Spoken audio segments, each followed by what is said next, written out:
આપ સાંભળી રહ્યા છો આકાશવાણીના રાજકોટ કેન્દ્રનું પ્રસારણ. હવે પછીના કાર્યક્રમો રિલે કરીશું અમદાવાદ વડોદરા કેન્દ્ર પરથી બસ થોડી જ ક્ષણોમાં.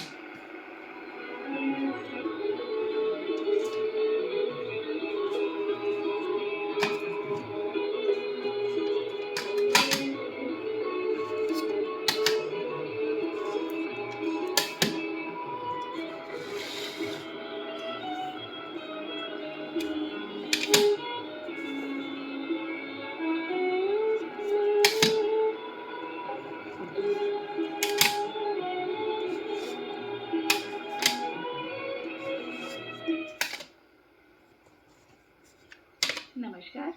પ્રસ્તુત છે અત્યારના મુખ્ય સમાચાર. રાષ્ટ્રપતિ દ્રૌપદી મુર્મુએ સરદાર પટેલને શ્રદ્ધાંજલિ આપીને તેમને રાષ્ટ્ર નિર્માતા ગણાવ્યા. પ્રધાનમંત્રી નરેન્દ્ર મોદી આજે લોખંડી પુરુષ સરદાર વલ્લભભાઈ પટેલની 150મી જન્મ જયંતિની ઉજવણી નિમિત્તે સ્ટેચ્યુ ઓફ યુનિટી ખાતે સરદાર પટેલને પુષ્પાંજલિ અર્પણ કરી. શ્રી મોદીએ પોતાના સંબોધનમાં કહ્યું કે સરદાર પટેલે આઝાદીની ચળવળમાં મહત્વપૂર્ણ ભૂમિકા અદા કરીને અખંડ ભારતનું સર્જન કર્યું. તેમણે કહ્યું કે દેશને ઘૂસણખોરોથી સૌથી મોટો ભય છે.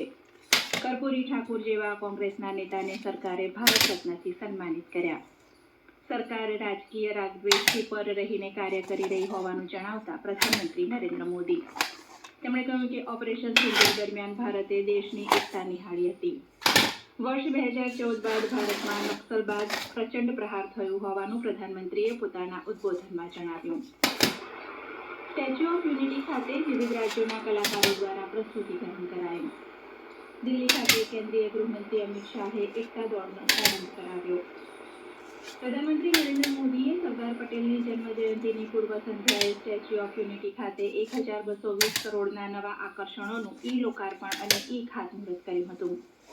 એકતાનગર સ્થિત સ્ટેચ્યુ ઓફ યુનિટી ખાતે 1 થી 15મી નવેમ્બર દરમિયાન પ્રથમ વખત દિલ્હીની બહાર ભારત પર્વ 2025નું આયોજન કરવામાં આવ્યું.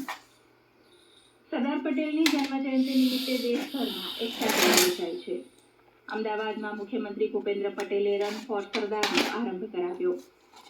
પ્રધાનમંત્રી નરેન્દ્ર મોદી આજે સાંજે નવી દિલ્હીના રોહિણી ખાતે આંતરરાષ્ટ્રીય આર્ય સમિટ 2025માં ભાગ લેશે. રેલવે મંત્રી અશ્વિની વૈષ્ણવે દેશભરના વિવિધ રેલવે સ્ટેશનો ઉપર 76 પેસેન્જર હોલ્ડિંગ એરિયા વિકસાવવાની યોજનાને મંજૂરી આપી. અને અમેરિકાની સેનેટે રાષ્ટ્રપતિ ડોનાલ્ડ ટ્રમ્પની વેપાર નીતિને પડકાર ફેંકતા અન્ય દેશોથી આયાત ઉપર જંગી ટેરિફ લાદવાની તેમની યોજનાને રોકવા માટે મતદાન કર્યું. ઠરાવ 51-47ની બહુમતીથી પસાર થયો. હવે પછી આપ બપોરે 12 વાગ્યે મુખ્ય સમાચાર સાંભળી શકશો.